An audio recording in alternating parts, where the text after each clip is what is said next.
Hello bachcho, let's discuss this question. Dash bacteria oxidize various inorganic substrates such as nitrates, nitrites and ammonia and use the released energy for ATP production.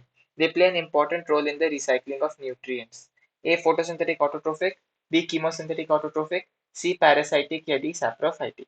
इस question को solve करने का जो की concept है वो है आपके ऑटोट्रोफिक ऑर्गेनिजम्स की डिवीजन को समझना। ऑटोट्रोफिक ऑर्गेनिज्म एक तो हो सकता है फोटोसिंथेटिक, एक हो सकता है फोटोसिंथेटिक और दूसरा हो सकता है कीमोसिंथेटिक। तो इन दोनों में फर्क क्या है? यदि आप देखें तो फोटोसिंथेटिक ऑर्गेनिजम्स में सनलाइट की एनर्जी यूज की जाती है, सनलाइट एनर्जी यूज की जाती है टू मेक एटीपी। और एक कंपाउंड होता है जिसको हम NADPH कहते हैं, ये भी एटीपी जैसा ही काम करता है, एनर्जी प्रोवाइड करता है। ये आप फोटोसिंथेसिस वाले चैप्टर में इन डिटेल पढ़ेंगे। सनलाइट की एनर्जी यूज की जाती है एटीपी और NADPH बनाने के लिए। लेकिन हम जब कीमोसिंथेटिक ऑर्गेनिजम्स की बात करें तो यहाँ पर एनर्जी रिलीज होती है जब इनऑर्गेनिक नाइट्रेट्स की इनऑर्गेनिक कंपाउंड्स की ऑक्सीडेशन होती है, ऑक्सीडेशन ऑफ इनऑर्गेनिक सब्सटेंसेस, और उससे एटीपी बनता है।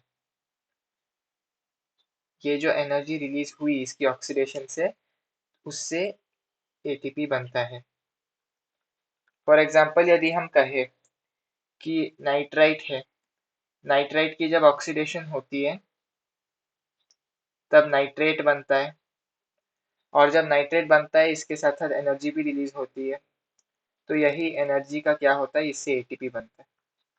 तो एक सीधी सी बात है, कीमोसिंथेटिक ऑर्गेनिजम्स हमेशा एक्सोथर्मिक रिएक्शंस करवाते हैं क्योंकि उनको एनर्जी की जरूरत है, वो एनर्जी लेना चाहते हैं, एनर्जी देना नहीं चाहते।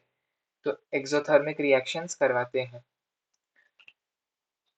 तो हमने क्या देखा कि जो कीमोसिंथेटिक ऑर्गेनिजम्स है वो एनर्जी, जो एनर्जी रिलीज होता है ऑक्सीडेशन ऑफ इनऑर्गेनिक सब्सटेंसेस से, उस एनर्जी को यूज करके वो एटीपी बनाते हैं। एक एग्जांपल हमने लिया कि नाइट्रेट का जब ऑक्सीडेशन, नाइट्राइट का जब ऑक्सीडेशन होता है वो नाइट्रेट बनता है, और नाइट्रेट के बनने के साथ साथ कुछ एनर्जी रिलीज होती है जो कि एटीपी बनाने में यूज हो जाती है।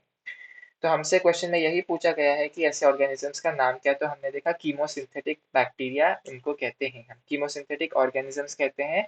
और यदि ये बैक्टीरिया करता है तो हम उसको क्या कहेंगे, कीमोसिंथेटिक बैक्टीरिया। तो चलिए ऑप्शंस देखते हैं। ए फोटोसिंथेटिक ऑटोट्रोफिक गलत, बी कीमोसिंथेटिक ऑटोट्रोफिक ये ठीक है, सी पैरासाइटिक गलत, डी सैप्रोफाइटिक भी गलत। So the correct option to this question is option B, chemosynthetic autotrophic. Hope you have understood it well. All the best.